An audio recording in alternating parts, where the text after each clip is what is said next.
Yangu leo nimepata nafasi ya kukutana na brother ambaye anafanya poa kabisa kwenye industry ya Bongo Flava. Bwana kwaje brother? Bwana kama kawaida baba. Fresh. Safi.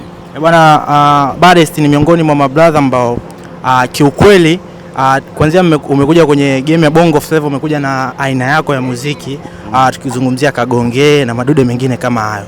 So kitu ambacho mimi natamani kujua, vitu gani ambavyo Baddest huwa anazingatia akiwa anaandaa muziki wake? Ta kwanza vibe, kwa sababu unajua mashabiki zangu walipenda kisa sound, sure, na kila gani groove nzima ya muziki. Kwa naangalia groove nzima ya muziki kabla sijautoa. Yes. Baddest ni mtu wa aina gani nje na muziki? Mstaarabu tu, jamaa mmoja mstaarabu na mambo mengi. Mstaarabu. Yes. Exactly. And of course mashabiki wangependa kujua kuna project, kwa sababu tumeona Baddest muda mrefu amekuwa kimya. Yes. So tutegemee project mpya au tumpe muda? Kuna project inaitwa Picha, imetoka juzi hapo.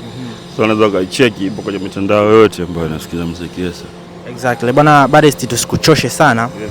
Swali la mwisho ambalo mimi nadhani vijana wengi wanapenda kujua. Kwa sasa hivi vijana wanatamani wengi kuwa kama kina Baddest, wanapambana sana, lakini kuna vitu naona kama wanafail. So natamani uwaambie vitu gani ambavyo wanatakiwa kuzingatia, pengine wawe kama Baddest au wawe more than Baddest. Kujitambua tu, kujielewa, afu kujua nini unakifanya, afu kukipambania mpaka mwisho. Sure. Yes. Exactly. Yeah. Cha mwisho cha kuambia mashabiki. Bana, goma letu jiba inaitwa Picha, hilo unaweza kalicheki kwenye platform zote, lipo Baddest 47 Picha mpaka waseme wao.